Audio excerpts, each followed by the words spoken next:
Let's get started. A lot of exciting stuff going on. Yeah, look at your Discord. Look how popular your Discord has gotten. Yeah, with 3 people. Hey, that's pretty good, right? That was very impressive, though. I appreciate how quickly you updated it with the general chat after the potential mutiny from Convy. Well, I was gonna do some updates yesterday, anyways. Yeah, So no, I figured. I know you weren't done. yeah, my plan was to do some updates maybe on Fridays or something, which are slightly easier days to get that in. You even have a change log. I love that. The fact that you have like just all the things that you added or plan to add. That's right. You got to keep the people informed, and it's a good reminder for me. Because where do you normally put your notes for things like that? What you want to do for the stream, what you want to do for the Discord?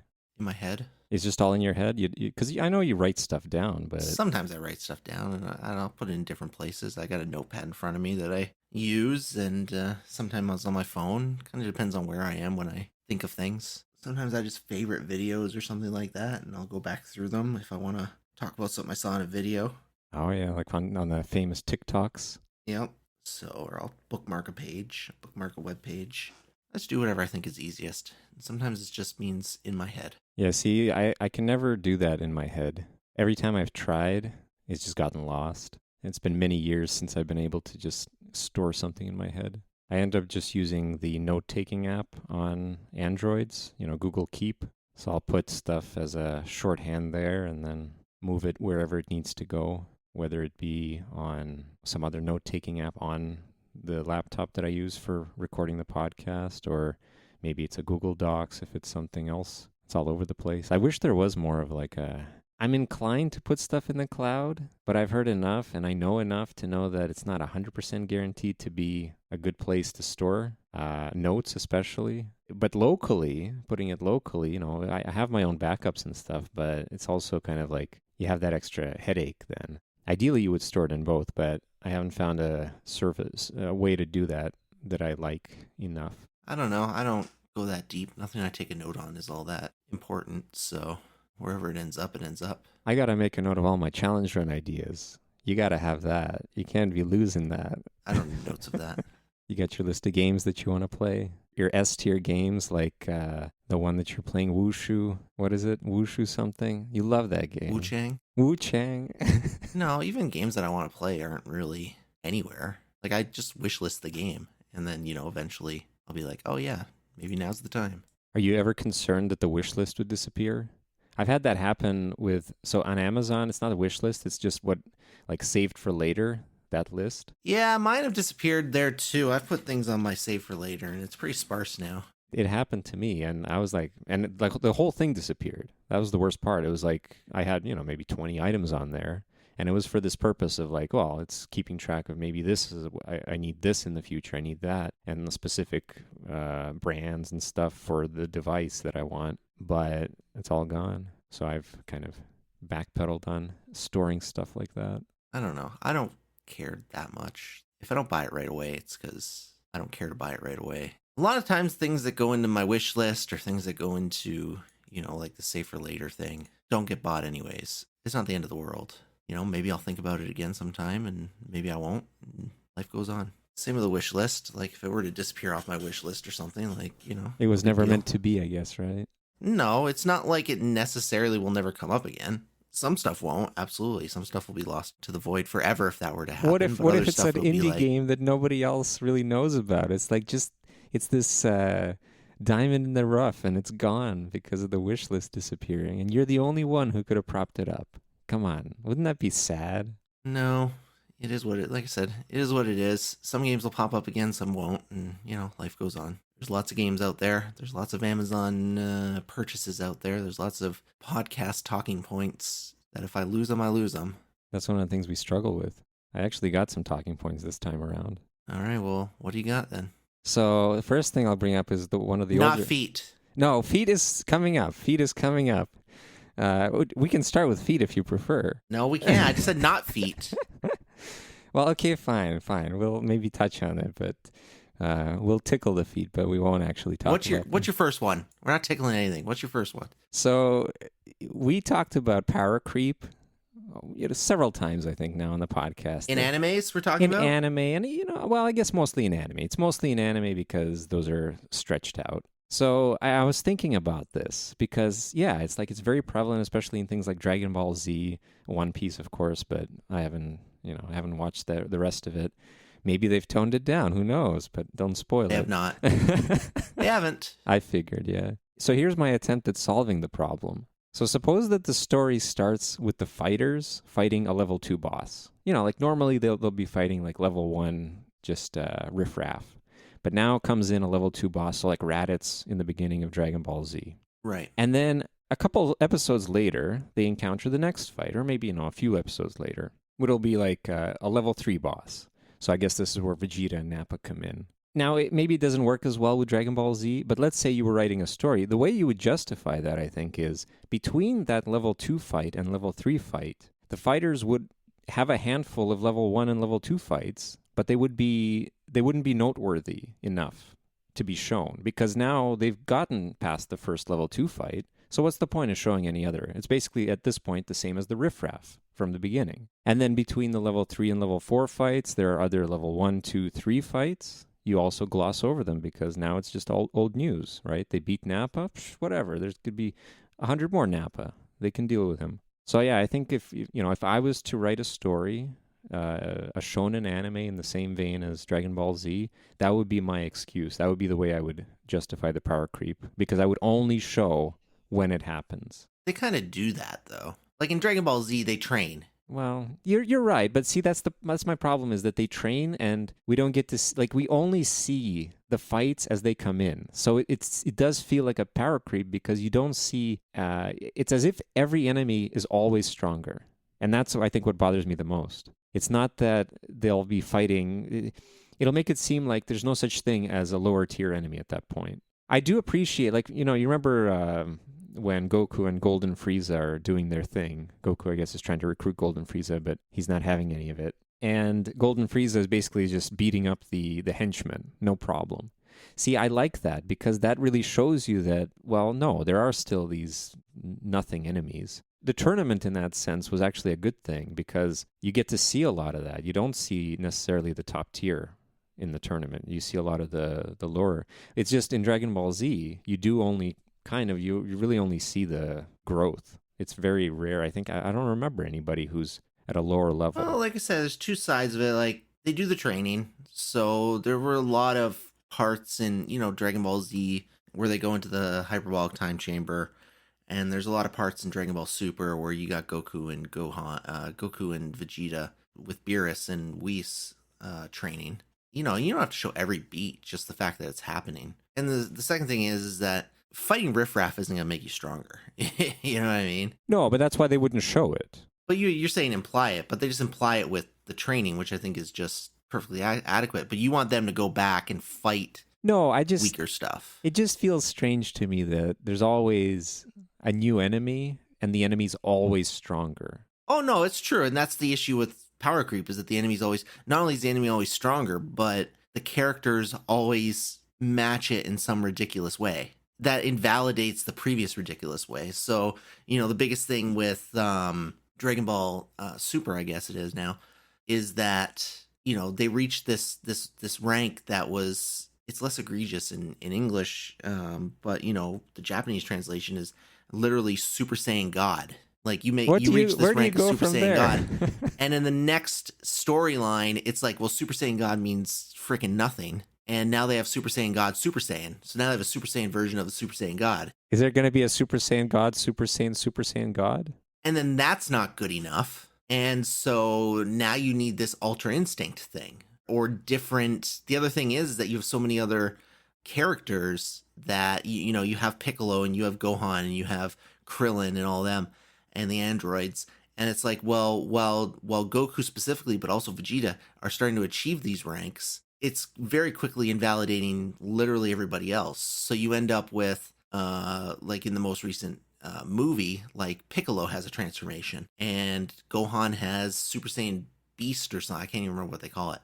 Wait, so is this the transformation where Piccolo is the color of piss? Piccolo turns into orange, I think it was. Golden. I think they call him Golden Piccolo. Something right. like that. But he looks kind of like It's we. Yeah. So you have to create these ridiculous scenarios to scale them up, and then even at the end of the anime Super, again they show like Goku has this ultimate instinct that's supposed to be literally acting without thinking. Your body's just acting before your brain has to act, and like that's supposed to be the ultimate thing. That's supposed to be the thing that can beat Beerus. But then in the manga, that's not good enough. So where do you go from there? I don't think the manga's addressed that yet, but that's the issue with power creep. Like that's just I get it, but it's probably you could alleviate it slightly by doing, or at least writing it in the way that I suggest. It's more of a long process to get to the next one. Like, oh, the threat's coming, but it's not anytime soon, which they gloss over, but it's, sometimes they gloss over transformations. It's true. Like the Super Saiyan God Super Saiyan just came out of nowhere. They were like, oh yeah, look what I can do now. Oh, they did do that. You're right. See, this is why Dragon Ball GT does it better, I think, because there is no power creep there. They don't really get stronger. They fight with the power of guns. Yeah, but they have other forms, though. Yeah, they have other forms. Well, they have the one other form, but I think it's more of a reasonable upgrade. And then you can't not scale things, because then things are just going to get boring. Yeah, so but that's why they cut it off at that point, right? That's they end GT. They ended very well. I'm not sure they ended GT because they had nowhere to go. I think. Yeah, I mean, it's true. It had nowhere to go. Nobody liked it. Well, they did have nowhere to go, but it's because nobody liked it. I'm curious to see what they're doing with Daima, because I haven't... Oh, you haven't watched it yet? Okay. I haven't watched any of that yet. Have you watched it? No, I haven't. I completely forgot about it until you just reminded me. I don't think there's that many episodes. I'm kind of just waiting for them to flesh it out. But I mean, they're starting to already put... It must be popular, because they're already starting to put, all that stuff into the video games, So you can play as Chibi everybody? Yeah. Oh, that's adorable. Like, I think they're in Xenoverse now, and they just added the first part of the Daima storyline to Kakarot. So wait, is Frieza in Daima? No, I don't think so. A tiny little chibi Frieza in gold form? I'm not sure, but I don't think so. Yeah, so I don't know. Power creep's a weird thing. I don't think there's a great solution. It's just the way it is. It's just the way it is. You just gotta accept it. People's hair changes color and they get stronger and all that fun stuff. And they go gray and they get stronger. Like even One Piece, Luffy's hair starts changing at a certain point. I'm not there. I'm not there yet, but I've seen further forms of like. He starts Luffy. going gray. Is that what happens? I think one of his forms is gray. He started out as just being, just a rubber man. That's all, right? Mr. Fantastic, basically. I hate Luffy so much. That's true, Mr. Fantastic. I hate Luffy so much. There's just no universe where somebody with Luffy's demeanor and really the whole crew's demeanor, other than like Nami and maybe Robin, I guess. There's no way that crew would ever become the strongest anything. They would have been realistically, they would have been wiped out Sky Island. There's just no way. I don't even know if they made Alabasta. They would have been wiped out in Alabasta. Someone should make, those shorts sometimes you'll see where it's the alternative ending to a show, where it just ends abruptly at the beginning because the main character dies. Somebody should do that with Luffy, where he's just like shot and he actually dies at the beginning trying to rescue Zoro. Well, that's, something like that, yeah. Like he's just too friggin' goofy and stupid, and it just wouldn't happen. But that's how it is though, right? This is the genre. It's shonen. It's the same reason why you dislike Goku. He's a bad father, but hey, you gotta love him. No, first of all, I never said that. I said he's a bad father. We agreed on that. He's a terrible father. But the thing with Goku is he is a bad father. But the thing with Goku is like he's a little aloof. But the one thing he loves more than anything is getting stronger and fighting. So like it's very reasonable to think that somebody like that definitely is going to get very strong and all that. But Luffy doesn't care about that. Like he just wants to eat. He just wants to f*** around. He just wants to be the king of the pot. Like at no point do they ever say, other than that one arc with the time skip where he's actually focused on training. There's no point in that show where Luffy cares about training or getting stronger or anything like that. So there's no reason to think he ever would. We just assume that he's training. You know how, like in Dragon Ball, they don't hint at it though. Even like in Dragon Ball, at least in Dragon Ball, like it's happening. They make a point of showing that and explaining it and all that. It's hard to train on a ship. Never do, right? Like if you're on a ship, I don't know how much training you can do. You're gonna destroy the ship. I'm not saying I don't get it, but like he's not making a point of getting stronger or doing it or anything. It just sort of happens. And he's, they've explained it earlier in the anime parts that you've watched that his devil fruit power type is one of the weakest ones. So like, why is he just naturally getting stronger even though he's a complete friggin' slacker and idiot? He's got that willpower, the will of D. Maybe. I don't know how far that goes realistically, but I don't know. It's as long as it stretches, right? His D. well, in One Piece I just don't get it.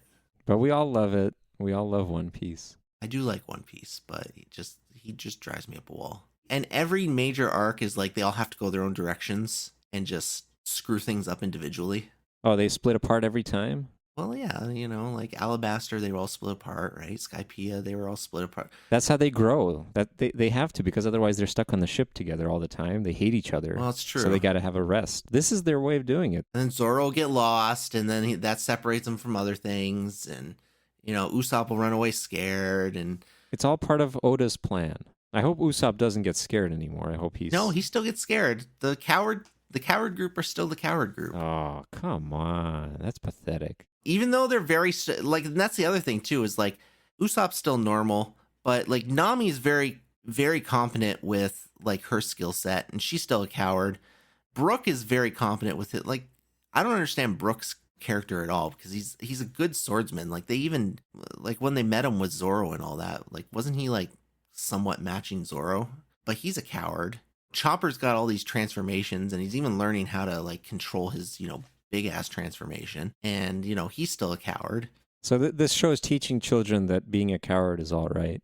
It's still very much like, when push comes to shove, they'll like do the thing together, but it's like at no point do they ever clue in like, maybe we can actually fight. It's still pretty much Luffy, Zoro, and Sanji being the toughest ones. I think that's one of the downsides, in my opinion, to the show, because that's always been the case, right? Where it's like you put up with Usopp, you put up with, you put up with the rest of the team. They're there to complete the crew, but you're always just focusing on the fights that involve Zoro, Sanji, and even Sanji's not really all the time, and Luffy. And it's so disappointing because you think that the character growth would be on those ones that aren't the all-powerful crewmates.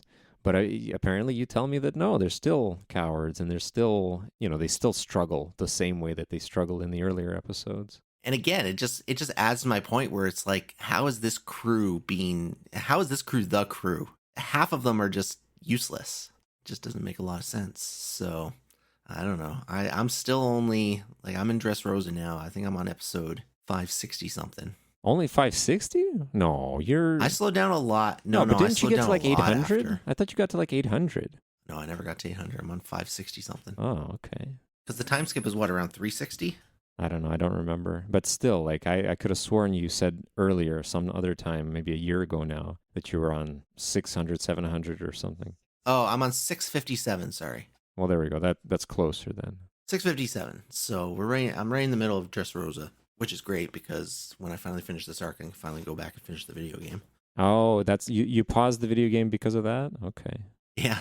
This is the last arc covered in the video game. Once I finish this one, I can go finish playing the video game. You started all this because you wanted to play the video game. Didn't you start watching it? Yeah, I did. Yeah.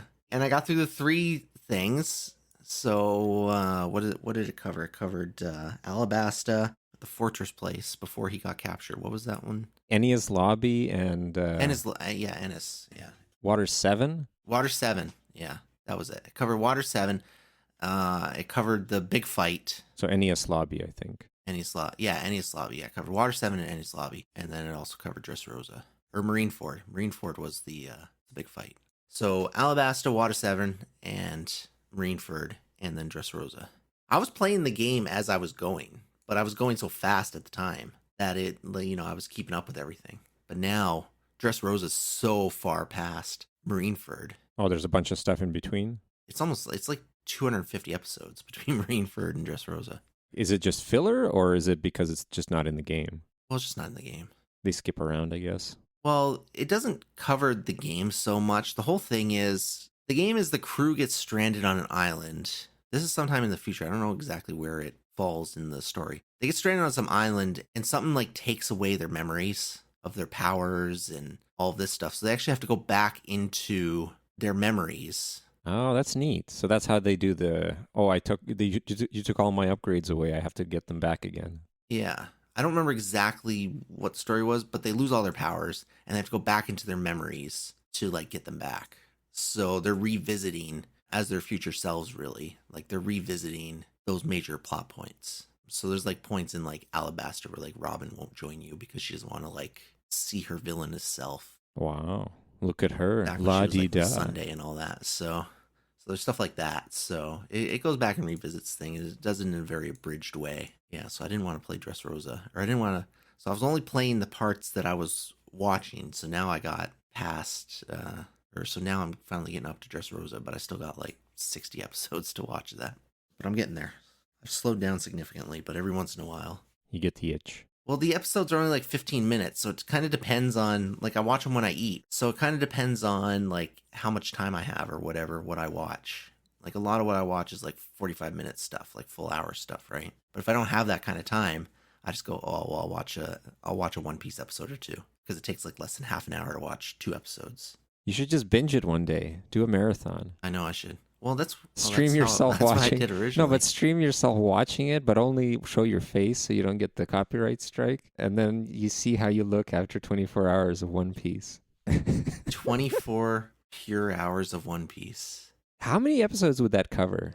Let's calculate it. Well, a lot. Like I said, 2 episodes will cover, so 4 an hour. So 4 to almost 100 episodes. You probably get about 100 episodes in. That's it? Ah, man, that seems like so little. I guess you're right, 100 though. episodes is a lot. Yeah, That's but how many of these 24 hours would you have to do to get through all of them? Isn't it like 1,000 episodes now? Are you telling me I have to stay awake for 10 days to get through all of One Piece? No, you don't have to. That's the thing, is you don't have to do 24-hour marathons of One Piece. I don't know. You could though. You give me an idea. I think You I might have could. to do that. You're right. Because I gotta catch up. So what better way than to do it while sleep deprived for many, many days? They're currently on episode, at least in Japan, they're on episode 1138. Wow, they broke the 1,000 episode ceiling. Good for them. Oh, at that point, years ago. Well, you said 1,138. Yeah. So it's... They only do 1 a week, so... Oh, okay. I guess you're a couple of years ago. Episode 1000 was on November 21st, 2021. 2021. Look at that. That's what's crazy when you think about this. Like, they have these arcs, right? Impel Down and Marineford, and I think even Sabo. Oh, no, Sabaody was all right. But, like, Impel Down, Marineford, and I guess the Island of Women. I don't remember that. Oh, that was Boa. That's like 100 episodes. It's like 2 years where they didn't have the supporting cast, like, at all. So it's weird to think, like, how long these things take. And, you know, you just tell like the voice actors of like Nami and Usopp and Zoro and all that, like, yeah, we'll see you in 2 years. No, but see, so, because I watch all the anime with Japanese dubs, and I hear the same voices across like dozens of anime. So everybody who you hear in One Piece, I've heard them like 5 other anime at least. Oh yeah, no, that's true. And like that's at the same time probably running as well. So they're never out of a job. They treat their voice actors very well in Japan. Oh yeah, no, I don't think they're out of a job. Just it's weird to be like, yeah, you're not voicing this character for 2 years or whatever. Or they'll just add like when they added in place of them, they added the big fish guy. They added him for that period. Or right now, they're working with Trafalgar Law right now. So Trafalgar Law is like heavily featured in like 200 episodes. And just all of a sudden, like, here, have a job. But at the same time, it's admirable of One Piece to be like, yeah, we're going to switch up the formula a little bit. Yeah. It's hard to make a really long-running anime work like that. It's definitely the longest I can think of because all the other ones, they've ended, right? They've ended or they've rebooted into either a sequel, like a future sequel. So Naruto did that. They had the original Naruto, then they had Naruto Shippuden, but that also ended, and now they have the one where it's after all that, where he's really old, he's got a child, and the story's about the child. But that's different from what One Piece is doing. Where his voice actress is so wild. Who, Naruto's? Yeah, his English one. She's like a 70-year-old lady. She's got her little glasses on her nose, at the tip of her nose. I don't know. Some of the voice actor stuff recently popped up on my TikTok, and I was like, that's the voice actors for Naruto. Well, yeah, that's how they do it. They get little old ladies to voice the little boys. Yeah. I guess even when they get older, though, that's the problem. I wonder who voices him when he's old, when he's like kind of middle aged, or I guess I don't know how old he is in the latest iteration. Because Goku's always been voiced by the little old Japanese lady, Right. and his voice has always been pretty damn high pitched in Japanese. And so I'm wondering. I mean, I guess he's always been kind of the same age, though. They never really portray him as any older or younger for the most part. So yeah, he has the Homer Simpson situation where he's perpetually 30 something. Or Well, I he's guess the in same. He doesn't Goku's have to like age. 20 something. I guess he'd have to be older though because Gohan has aged. Yeah, Gohan's a father now, and Goku's his grandfather. So He's got to be older, yeah. But he's a Saiyan, I guess. That's why he also doesn't age the same way that a human would. I'm still looking forward to seeing how Netflix ruins the reboot of One Piece. I don't understand why they're doing an anime reboot of One Piece. I guess to shorten it, but I don't understand how you reboot a anime that's Still running. still going. Yeah. Yeah. And you're doing a live action on top of it. So they're just like, They're just all in One Piece. let's just retell the One Piece. They're going to do a claymation and they'll do a chibi version. They're going to be like, let's just rerun the same story while the story's still going on. Yeah, and we'll keep Let's just changing it rerun slightly. 600 times. But they'll change it Yeah. slightly. They'll make Luffy a girl in one of them.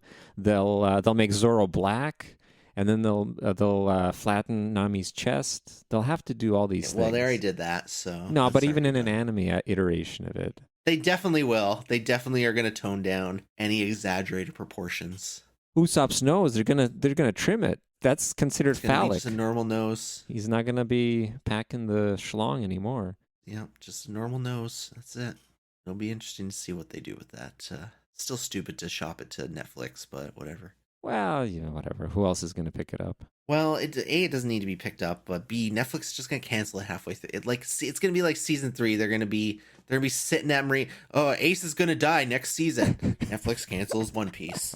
Like, Oh man. I can see that. I can absolutely see that. And then everybody who was like, yeah, we love Netflix One Piece, they're going to be like, no. I'll probably check it out just to see. And I kind of want to watch the live action just to cringe at it. everybody says it's good. It's probably fine. It's the same thing. It just doesn't translate to live action though. That's I the wanna- thing. I just wanna see- you just said the right word, cringe. Like in anime, it's like okay, I hate Luffy, but I can kind of give him a pass. Like a live action Luffy, I'm just gonna be like fucking curled up, like clenching, shaking at all the at the cringe. I want them to show. So you know how Luffy always eats like an animal, like a pig. He just stuffs his mouth. I want them to try to show that maybe with special effects, maybe with prosthetics. I want them to show that in a live action. So it just looks disgusting. It just looks awful. Well, maybe they do. To show the real side of what Luffy is really like. And then he's dirty all the time as well. They got to show that because he probably doesn't wash his hands after eating. He probably doesn't wipe his mouth. He's probably just perpetually smells like rotten food. He probably does smell like rotten food. That's actually true. What a horrible place it would be, that ship of theirs. But he's rubber, so does he smell like rubber? Oh, that's a good question. Oh my God. And his skin. I wonder if his skin feels, you know how rubber feels, right? Like a rubber band or like a basketball kind of. Maybe his skin is like a basketball. Oh, I wonder.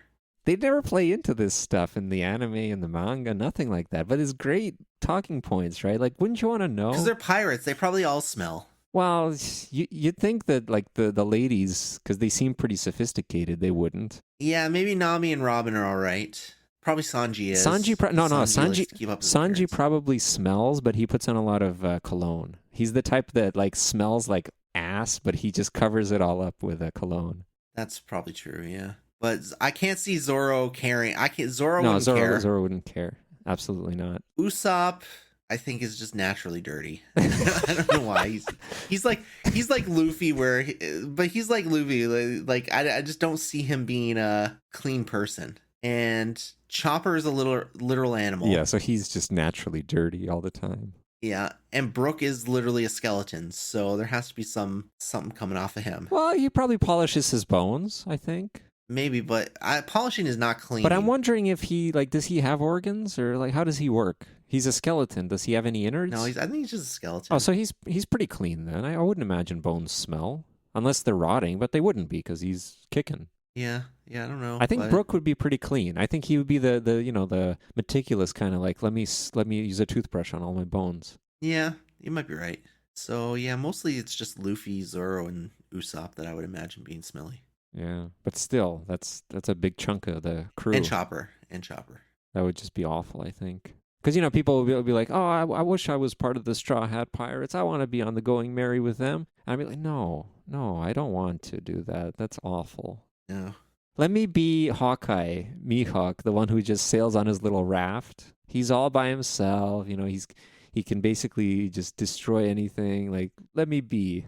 yeah, or anybody. Like that's the thing. Like You would be on anybody else's crew. I think all the pirates are all pretty. I shouldn't say that, but like I don't know. Like Doflamingo has like his own. He's the king of Dressrosa, so Oh, that's his arc. Okay. Oh, Doflamingo seems he's very meticulous. Let's put it that way. yeah.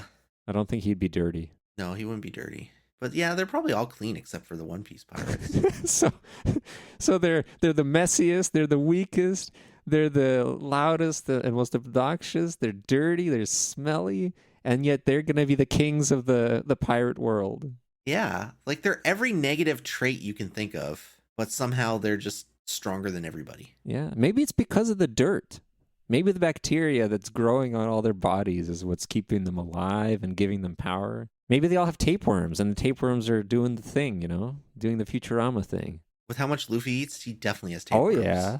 Man, he should have a power. You know those that you talked about this, the bear with the tapeworm out of its ass, dragging it behind. Luffy should have a power where a tapeworm comes out from somewhere. It doesn't have to be his ass, but it comes out from somewhere and it like wraps around him or he like combines with it and he becomes like tapeworm Luffy. Man. I mean, eventually that tapeworm's going to grow enough to come out of him. Yeah. So it's got to work. Maybe there'll be an arc where he realizes it and Pulls it out. how do I use this? Yeah. That's on par with what Luffy would do, though. He's very observant about what he's doing when it comes to eating and not doing anything else. There you go. All right. Let's talk about some movies. No, let's talk about the feet first. We need to clarify something. No, we're not talking about the feet. No, just one thing, one question. That's all I have. All right, one question. It's a clarification for your benefit. So, in our most popular episode to date, we talked about fingernails and toenails. There's no way that's our most It is, popular actually. episode. When you said your nails were 1 centimeter, right? We talked about how, like, 1 centimeter, you said, that's fine, no problem. And I was like, what, 1 centimeter? Did you mean the entire nail or just the part that hangs off of the toe? Just part that hangs off the toe. 1 centimeter long nails would be ridiculous. No, forget it then. Forget it. That didn't clarify anything. It's fine. We'll leave it at that. I literally just said the part that hangs off the toe. All right. If you had 1 centimeter long toenails or fingernails, it wouldn't cover the part that it's supposed to cover. Fine. We'll leave it at that. I'm not going to pry. I don't know what you're trying to get at, so. I was trying to clarify it for you, but I think you just made it worse. 1 centimeter is not long. Like, it's not long. I wish I had a ruler so I could see how long my toenails are, but I don't. So, like, 1 centimeter is not long. And also, I'm only guessing. Like, I don't know exactly how long they are. You don't measure them when you cut?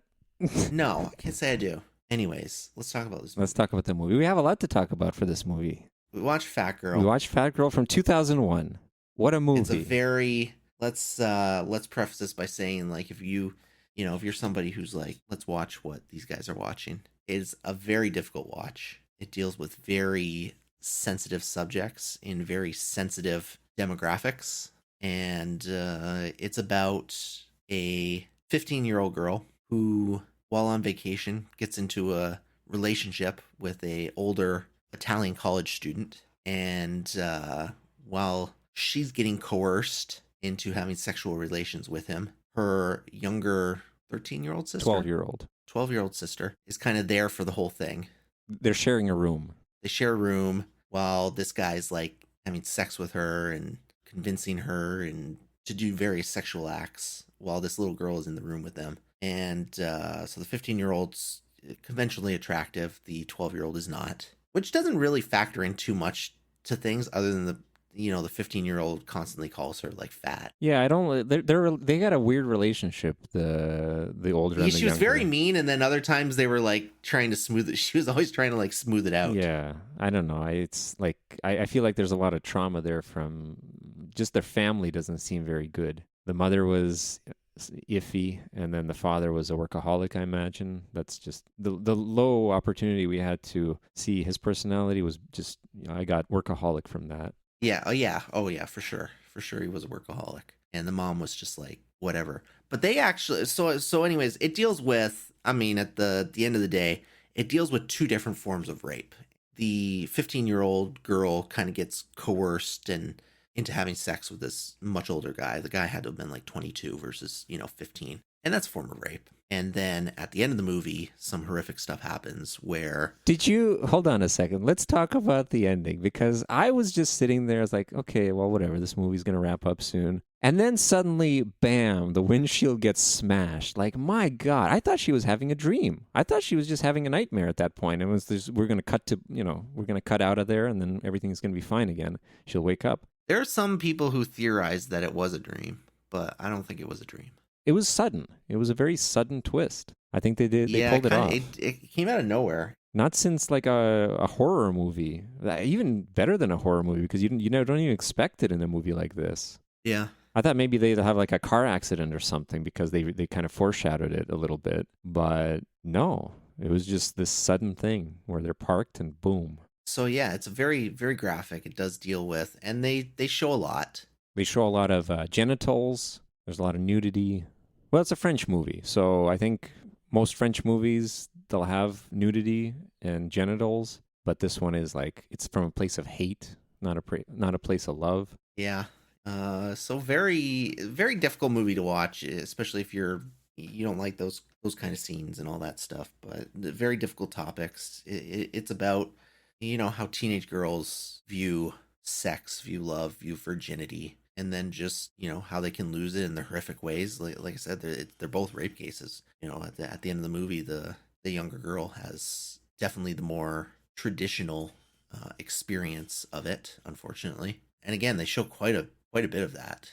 Apparently, that was a very difficult scene to film because if you imagine, like this girl I think she was 13, the She actress. was just a kid. Like the 15-year-old was, I looked it up. 15-year-old was like 20 or something like that. Oh, really? when the movie Oh, filmed. wow. So that was fine. But the young girl was still underage when. So it would be rightfully difficult to film it because you don't want to traumatize the child actress, right? She's a child. And I read that they also wanted, like what they could possibly do to not encourage grooming, right? To not have this be like a film that a pedophile would use somehow. It's even harder than like remember when we talked about having the child actor in Bad Santa? It's even harder than that. Like where Bad Santa is just swearing and I guess a bit of vulgarity, but this is way worse. Oh yeah, yeah. She's got a grown man on top of her with her shirt pulled up, and they do show that there are people that say that was maybe a step too far. That there are soft depictions of a topless child being raped in this movie. So just from a real perspective, there is some controversial stuff around this movie. I actually found out that Ontario banned it for 2 years because of that scene. Don't steal the rest of my trivia. But yeah, that's one thing. I had a few things to say afterwards. So on a more lighthearted note, I wanted to know what snack the girl, like the 12-year-old, was eating. Anais, that's her name, because like it looked like a mini pool noodle. Twice she was eating it. One time right before. It's probably just some bread, something or other, right? But it didn't look. It looked kind of like a candy type thing, It looked really interesting to me. Twice she ate it, and it was just like it was teasing me. I want to know what that snack is. I don't know. And also, one of my new favorite words to say now is salope, which is, I guess, slut in French, but it sounds funny. Salope. That's great. Salope. There you go. Oh, it is also a French movie, like, Igor said earlier, but it's subtitled. Originally, I was watching it. I was like, I didn't hate the movie, but it's not like I liked the movie. But, when I watched the beginning, I was like, now I'm going to have to pay attention. Oh, because you were just watching it dubbed? You weren't even reading the subtitles? No, I was reading the subtitles. I still got to pay attention to read the subtitles. No, I just mean like, because you speak French. I know you don't practice it, but you do speak it, so you could conceivably have watched it without the subtitles, no? It would have been a hard watch. It's been a long time. And I'm not great with spoken French. I'm fine with, like, I've never been great with spoken French. It just moves too fast, or I don't know. I've said it before, like, there's this, like, weird delayed translation step that goes on in my head, and it's just hard for me to keep up as it goes. Like, I'm fine with reading and writing it. I have much more difficulty with it being spoken. You could watch the movie at half speed, and everything is slowed down to a crawl. Oh no!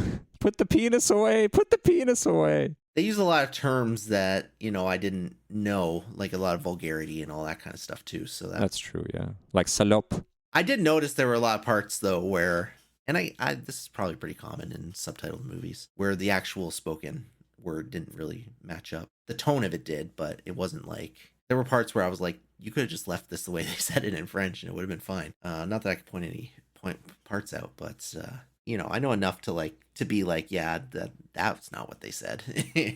I think it's more common in like professional translations because they want to like keep the meaning, but also make it so that if there's an expression, they actually find the equivalent. Yeah, expression. You gotta make sure it's an English expression or whatever. Yeah, no, I get it. You can't do a word for word translation, but there were some stuff in there where it's like not the word for word translation, but the exact meaning behind the phrase. They could have maintained. So I don't know. My French is hit or miss, so I did watch it with the subtitles, but it's still like paying attention. Like, I got to read all the subtitles. Sometimes I like to just listen and watch not watch something else, but maybe I'll be reading something. This required my full attention. I didn't like that. I don't like giving my full attention to anything, but I did, and it was fine. It was fine. It was, like I said, it was a very difficult movie. Because I don't like that kind of stuff. No, I get it. You're very open with like talking that way, and I don't even like that. I'm not a fan of watching that type of stuff either, especially the rape stuff. Well, yeah, I really dislike that in media, but the sexual stuff, it's easier when I watch things like that by myself. When I was younger, sometimes there'd be a movie or something that has gratuitous sexual scenes, and I would watch it with my parents, and I'd be like, yeah, this is a bit it's weird. Really awkward. It's awkward. Yeah. It's really awkward. Yeah. When you get older, you kind of accept that, and it's like, well, whatever, it's fine. But still, the awkwardness doesn't leave. I probably would have been able to appreciate this type of, more sexual natured cinema, maybe French movies or whatever, better if I maybe watched them on my own more, as opposed to just kind of dismissing all that stuff altogether, even if I had the opportunity at that point later on to do that, to watch it on my own. Yeah, I mean, if you're exposed to it, obviously you're going to be a little bit squeamish, a little less squeamish to it. Exactly. But that being said, I also don't think it's a bad thing that you're squeamish over. Wow. Penises, vaginas, explicitly. whatever. Well, yeah, but that, like I said, I don't even like seeing that in movies and stuff like that. I just would rather keep that to yourself. But props to you. I mean, you paid attention through and through, you said, right? Because you had to read the subtitles, so you definitely had to engage fully in this movie. I did skip through the more difficult stuff. Like when it was just the sex or just it ran long. Let's be honest. Her and him making noises. I'm just like skip. Or when they're driving on the highway at the end, it was like friggin' 10 minutes. I was like skip. Like nothing happened. Good thing you didn't skip past the part where imagine they're driving and then you skip a bit too far and suddenly what the hell happened here? Yeah, exactly. I really dislike the mother. Now that I'm thinking about the drive, like she was just awful, I think. She even threw the plastic water bottle out the car window as they were leaving the... It wasn't even empty. It was... the way it rolled and the sound it made, it was 100% full. And I'm just like... It was a statement. What? It was a statement to the people back there. Like, yeah, here you go. Take my garbage, you peasants. And then what was it with when the two old people left, when they were sitting at the rest stop eating, and the two old people left, and they were like dirty pigs? Yeah.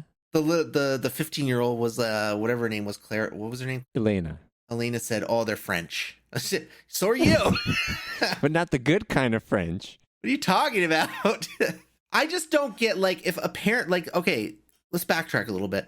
She brought the Italian. I guess the guy, the older college guy, was Italian, right? Yes. She brought the Italian to her house where he met the parents. And I'm just thinking, like, if I'm the parent and my 15-year-old daughter brings home a 20, like they were even talking to him about college and all that kind of stuff. So it wasn't even like he was hiding, how old he was or whatever. He was 20 something years old. Third year, you have to be like 21 years old, 21, 22 years old. I think the age of consent, It is lower in France. It's 16 it's in 16, France. but also they don't have the divide that they have, the statutory rape, where if somebody's 16 and 17, it's not allowed, but if you're 17 and 18 now, it's allowed, something like that.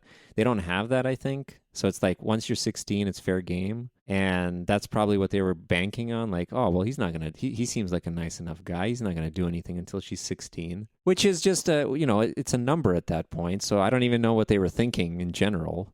Maybe it's different in 2001, but I mean, kids are so sexual nowadays. Like I'm going to assume that if a girl brings a guy, if I had a daughter and my daughter if my daughter brought a guy home at 14 years old, maybe even 13, I'd be, if they were, seemed like they were advanced enough, I'd be like, no, something's going to happen. And I wouldn't necessarily care, even at that age, if the guy was close to her age. But again, you're bringing home a 20-something-year-old, like, no, I'm shutting that down pretty fucking fast. Yeah, that's a predator right there. Yeah. But I guess it goes to, like, what you said. Like, those were not good parents. They were not good parents. Like, let's be honest. But it was a very, very depressing, very tough to watch film. So I do say that. But I do guess it was a good depiction. I think it was a good commentary, again, on what, teenage girls, not that I know, but I'm assuming, what teenage girls go through and the pressures they're under. And you see a lot of stuff about grooming and coercion on younger girls and all that. And you can kind of understand why that kind of stuff is considered rape. Watching this movie, especially, you can kind of see how she's struggling with what the guy is asking her to do. The 15-year-old, yeah.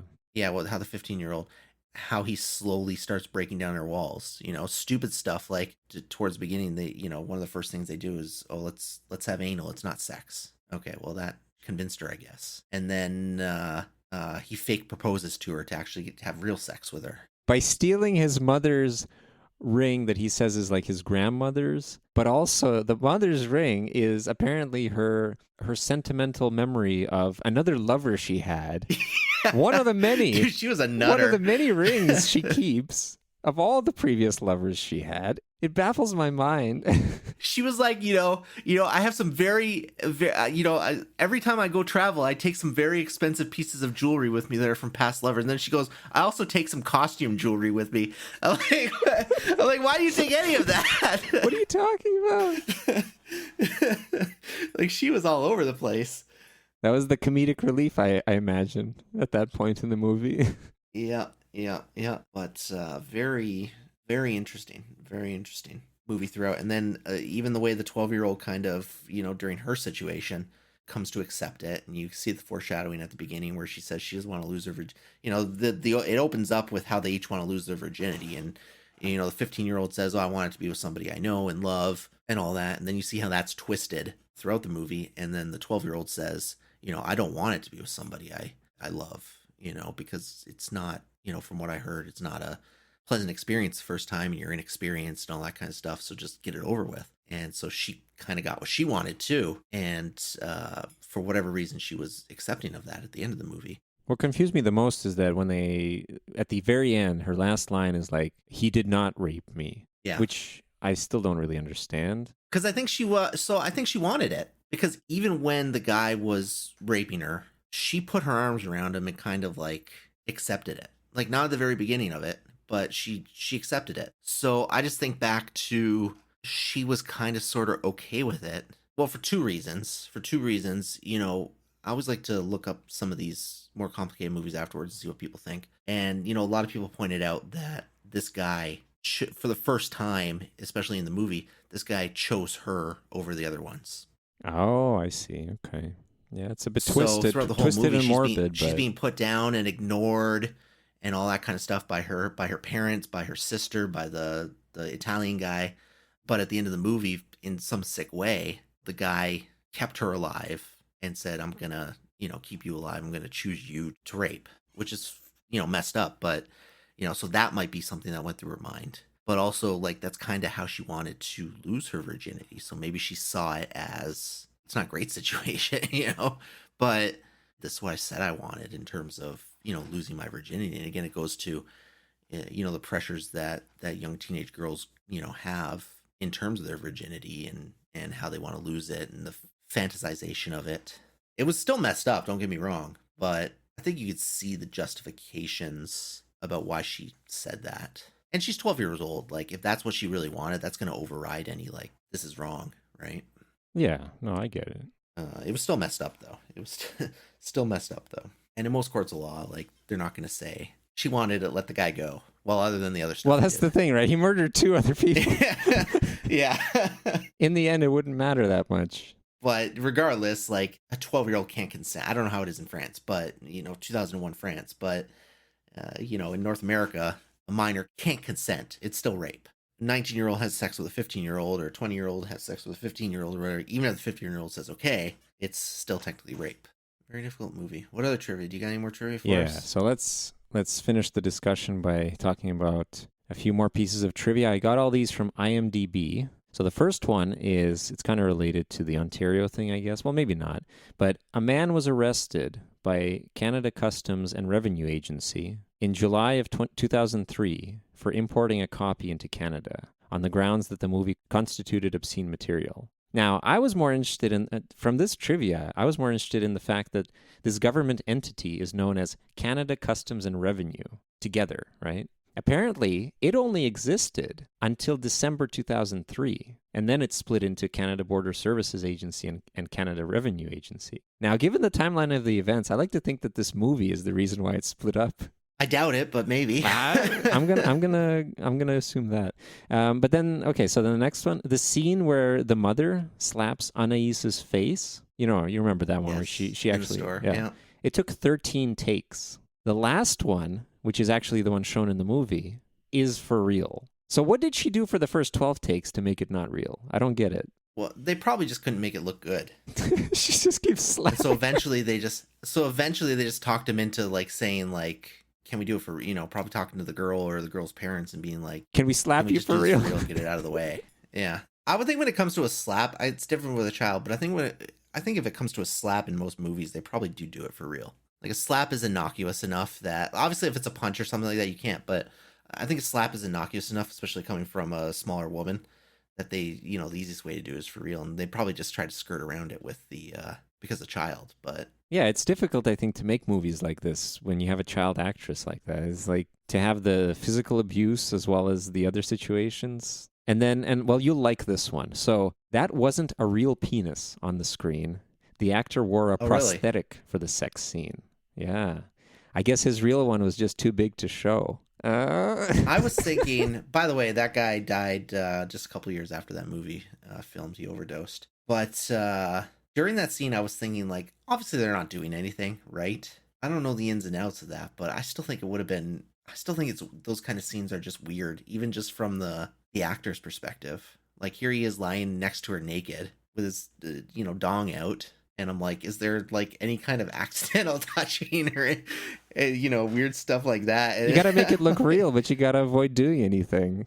It seems like such a stressful endeavor. No, but I've read that like when actors film movies and they have to do sex scenes, they struggle with the intimacy because normally you have all the studio lights on, everybody's watching, you got like dozens of people all around you with probably multiple cameras, and it's probably like uncomfortable just from a climate perspective as well.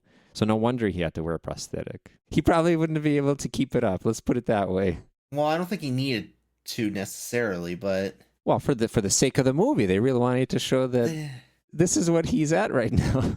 They really didn't have to show that. I mean, like, it's just no, I get it. But it's a French movie. Like I said, I've seen at least a few French movies, and they all have this tendency to over sexualize, or maybe I guess normally sexualize, but show everything. But yeah, that's all my trivia. All right, well, it's an interesting movie.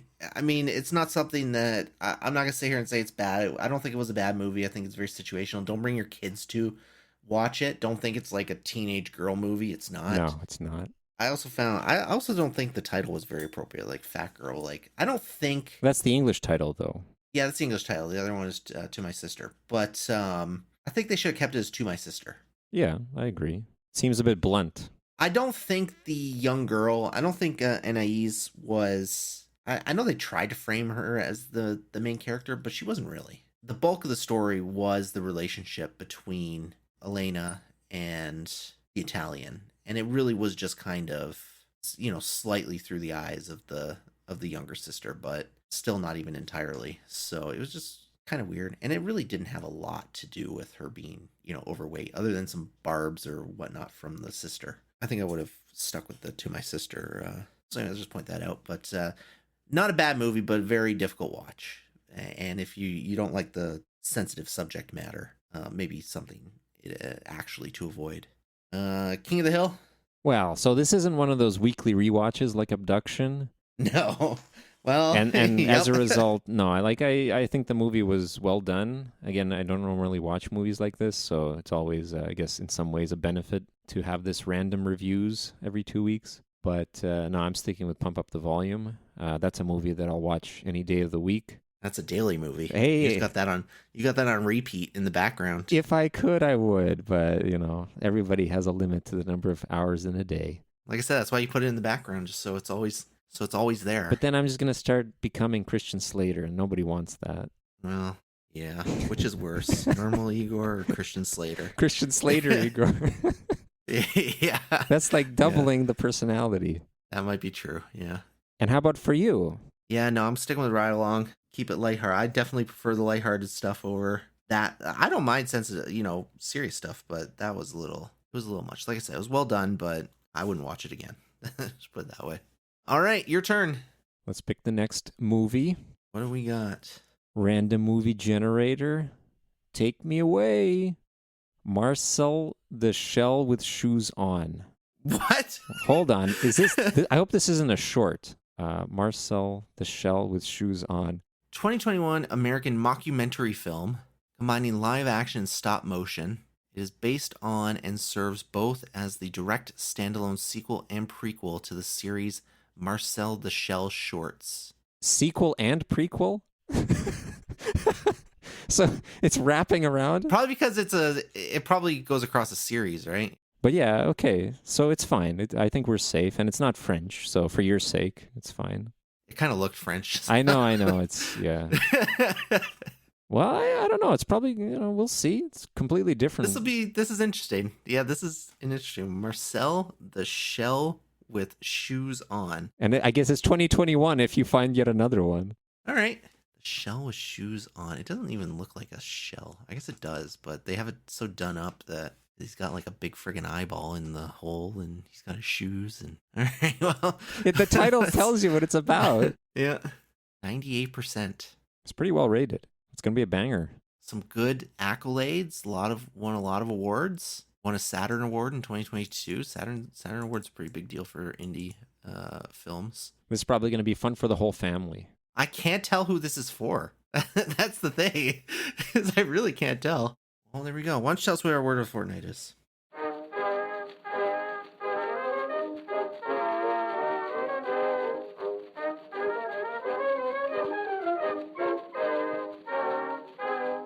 All right, so I got two words of the fortnight, both from the recently released Liza P DLC, which I'm finally playing. The first word is plaintive, Plaintive. It's an adjective, and it's expressive of suffering or woe. My quote is, or my example is, it's plaintive to get my ass kicked by the DLC, despite playing the base game for hundreds of hours. And then the second word is passel, Passel. It's a noun, and it means a large number or amount. And my example is, a passel of people are waiting for this episode of the podcast. Sure. Well, there you go. Both words start with P from Liza P. Come on, that's amazing. What a coincidence. That's poetic. Ah! And to cap off the show, let's look at a few Pokemon cries from last season's tournament and see what we got. Do do do do do do do do do do do do do do do. In round 13, Pokemon 37 went up against Pokemon 92. 92 won. Here is Pokemon 37. Ooh. And it belongs to Lugia. I know Lugia. I watched the Pokemon movie. It was the second, I think, Pokemon movie that had Lugia and the three birds. I never appreciated how Lugia looks. I was kind of, eh. I still don't appreciate how Lugia looks. I'm not a fan of his design. But didn't you say you prefer Lugia over Ho? I do, but I think Ho-Oh just looks more majestic, though. Oh, I see. Lugia just kind of looks like a Charmeleon. Like how it doesn't even like it's not even a bird. It doesn't even have wings. It does. It's got those. It's got big hands. Yeah, big hands. It's got big hands. Yeah. It's like, come on. It's got big hands. Come get me. I'd probably like Lugia more than Ho-Oh because it is more interesting, but it's not it's not a great design. Oh, it resembles a plesiosaur. A what? A plesiosaur. Yeah, they weren't flying either. Plesiosaurs? I don't know. I don't know what they are. I guess they look like Lugia. No, that's a water dinosaur. Well, there you go. So Lugia is just It a. doesn't really look like. I know it doesn't look nothing like that. That looks like a Loch Ness monster. Yeah, that's it. It's a Loch Ness monster. They should have just said Lugia is the Loch Ness monster. There you go. Maybe that's the canon. He's the Loch Ness monster who lives in the air.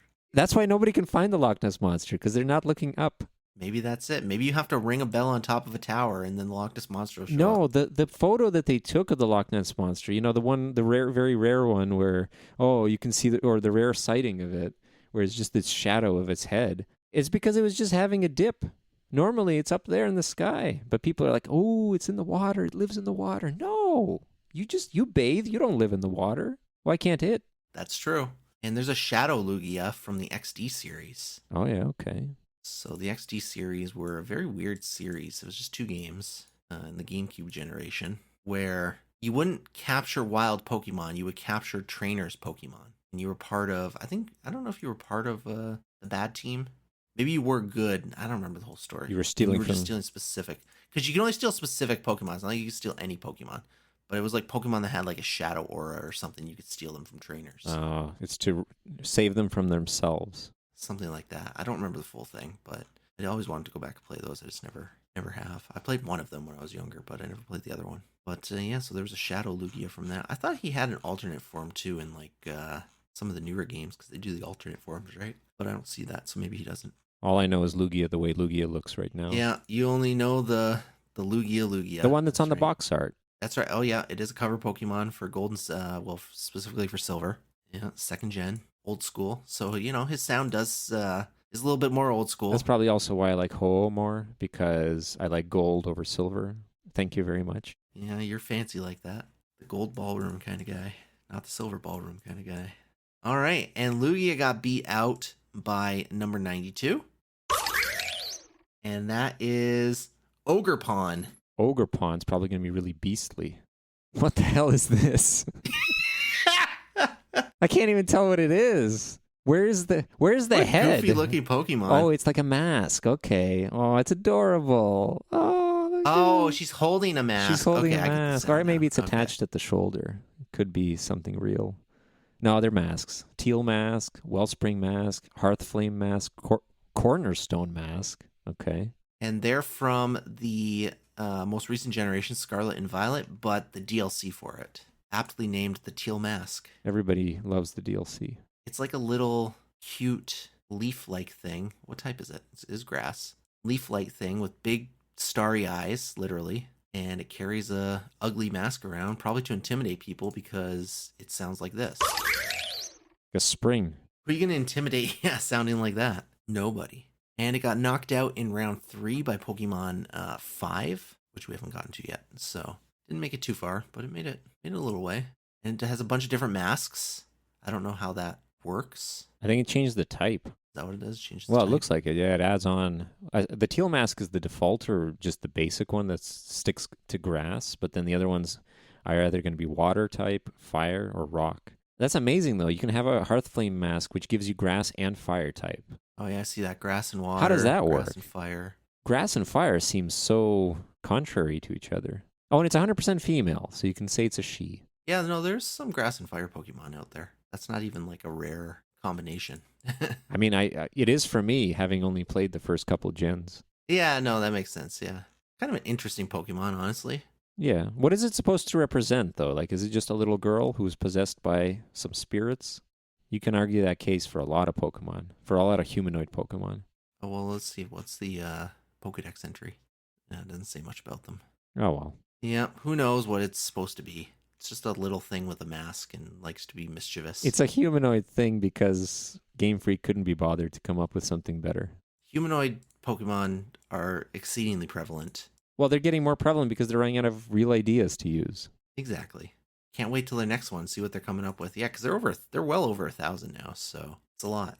They're getting crazy with it. It's honestly impressive that they don't accidentally repeat. Like, oh, we haven't had a marsupial with a bone helmet before. Here we go. I mean, they absolutely... No. They absolutely repeat. There are definitely Pokemon that are very similar to each other. You know, maybe not exact designs, of course, but, you know, there's multiple, like, seal Pokemon. I guess you're right, yeah, but you could still argue that it's not exactly the same. Well, no, for seals, it is basically the same. So there are definitely Pokemon that repeat. Even like Zubat. Zubat has something that's very close. That's Woobat. That's kind of like a fluffy Zubat. And it's not related to it. It's just a separate Pokemon. I don't think it's related to it. It's not like the baby version. No. All right, let's do one more here. 14 is between 53 and 76. 53 lost, and here's 53. And that belongs to Giratina. This is a fancy one. This is on the cover, I think, of Platinum, wasn't it? Yeah. The one of the games I bought for like more than I should have paid, and I haven't even played it. Oh, really? Yeah. We have one. You should play it. I should, but... Well, yeah, Giratina he's like, he's another one of those, you're right, he's a cover Pokemon, but I think he's like another god thing. He looks like a god. He looks very menacing. Oh, he's the Pokemon of antimatter. Okay, yeah, that makes sense. I believe it. And he lost. Well, you know, he's antimatter. No, but his voice... He lost, yeah, no, in the thing. Yeah, no, he did lose. And he lost against 76, which is this. Oh, yeah, this is a good one. I think Thundurus, right? Thundurus, yeah. We talked about Thundurus, no? No, he's got a... No, it was somebody else who was... Yeah, we talked about Tornadus, I think. Thundurus is... Yeah, Tornadus, yeah. Is one of the forces. Is one of the ones that are paired with other things, yeah. So again, he rides on a... You know, they all look very similar. And he rides on a cloud, as does Thundurus. As a matter of fact, he really is like just a reskin of Thundurus, but instead of... Yeah, Thundurus, right? We're on Tornadus. No, we're on Thundurus. Tornadus is... We're on Thundurus. Because I'm flipping back and forth between the two, and now I'm losing my... And they look exactly the same, except for the... They do. They look exactly the same, except for whatever the... Yeah, one's got a ball and chain, and the other one has like just a proper tail. Purple. Well, I imagine it's probably a ball and chain if the other one... Unless they're both tails. They gotta be the same. They're just tails, yeah. Because even if you look, like, they have a second form. It's attached at their ass. Yeah, but they're all the same. The one that looks enamorous is the one that looks the most out there, but the other three look all the same. Well, it's just trying to choke itself. Enamorous is just, yeah, it's a bit kinky. Thundurus is, I would have, like, if this was a looks contest, I would have picked Giratina, because I do think the look of Giratina is pretty impressive. Like, that, when I think of a legendary Pokemon, I think of something like Giratina, and not somebody who's trying to choke himself with his own tail. Well, I don't know. He looks kind of menacing. He looks like a genie-esque kind of thing, like angry genie. But can he open the dimensional portals and summon other legendary Pokemon, like that other genie that we had? That is true. Yeah, we don't have... I forget what his name is now. Yeah, no, me neither. What a pleasant surprise that was. Yeah. The most overpowered Pokemon in the universe because he can bring in other Pokemon. Exactly. And again, this is another humanoid Pokemon. So we talked about the humanoids, and this is definitely a humanoid. It's one of the least humanoid ones, though, I think. It does seem to be more of just like, I guess Genie is humanoid, so it does make sense. And these guys are, again, in Pokemon Black and White. And as a matter of fact, you can only find this one in Pokemon White. And I think Tornadus was only in Black. Racial segregation in Pokemon games. It's true. I wonder if they'll ever release a Pokemon game where one of them you can play as a black character and the other one you can play as a white character. I mean, you just make your own character now, so... Oh, okay. And you can choose skin color. Beautiful. And 76 again also went into round 3 before getting knocked out by 85, so who we haven't seen yet. So again, they both made it to round 3. All right, well, that's it, guys. We'll see you next time as we get closer to the end of the summer. Salope. No, don't say salope. You can't say that. Why? It's not a swear word. It's just a derogatory term. Yeah, that's worse. I know. I'm sorry. I don't mean it at anybody. I just like the word. It sounds funny. Bye, everybody.